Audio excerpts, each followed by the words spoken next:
Hello there, Cougar Academy. Welcome to another lesson here, this time on and. So we looked at disjunctions, this time around conjunctions. They're very similar in some respects in that you have two problems. So these first two, there are two problems to solve. -5 plus n greater than 8, -8, which means just add 5 to each side. N greater than -3. On the other side, we have and.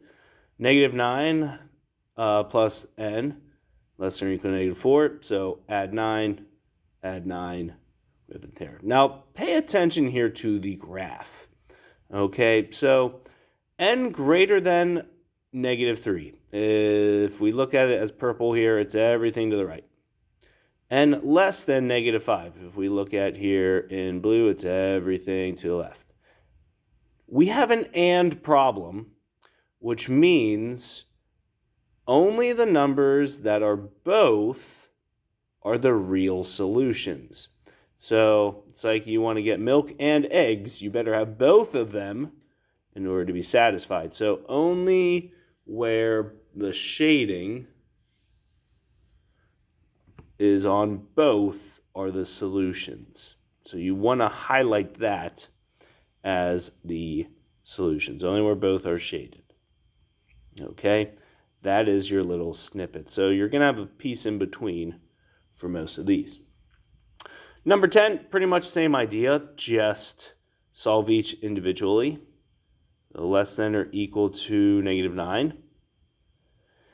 And we want it to be greater than or equal to -10.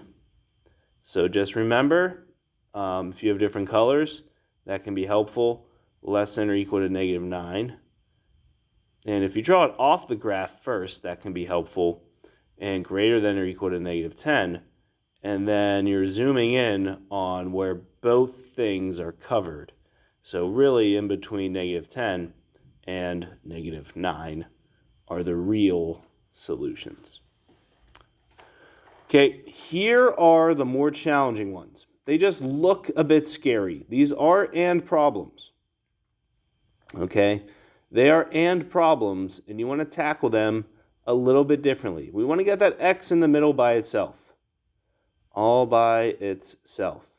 So you want to do that by, one, adding or subtracting things away from that middle piece. Now, when you add or subtract in these problems, you need to do it to all of the sides of the problem, all of the sides of the inequality. So we're going to subtract 9 from the middle, from the left, and from the right. Think of it in 3 parts. And you need to do the same operation on all the parts, all sides. It's got to be fair. It's got to be fair to everything. So on the left, we have -30. In the middle, those 9s cancel. The signs are going to stay the same. And on the right, we have 60. Now you would divide if you have a coefficient in front of the variable. And again, you need to do it to all the sides. Divide from all parts. Divide by 6, divide by 6, divide by 6. So -5 less than or equal to x, which is less than 10. Now these to graph is pretty nice because you're just going to put those different points. So 10, open circle.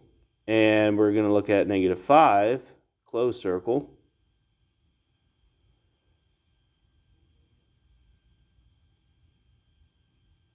And we are going to shade everything in between those. Just like x is in between them, our solutions are in between them. So a little bit trickier, but hopefully you get the hang of it. Okay, let's take a look at 12. Just getting used to adding things to all the different sides. So we want to add or subtract the middle things away first. So subtracting 3 from everything. So 6 greater than or equal to 6n, greater than or equal to negative 6. Dividing everything. If you were to divide by a negative, you would change the sign, but we are not. 1 greater than or equal to n, greater than negative 1. I recommend switching it so that we have less thans. And that just helps us to get a better picture on where to graph. So if we just flip everything around, it's the same problem, but easier to look at to graph. So plot the 1 and the negative 1, and draw a line in between. And there's your solutions. Unlike ORs and problems, the graphs are pretty neat in that they always have kind of a barbell shape, or two endpoints and something shaded in the middle. So that's how you can tell if it's an AND graph. Okay? Great job, guys. Practice.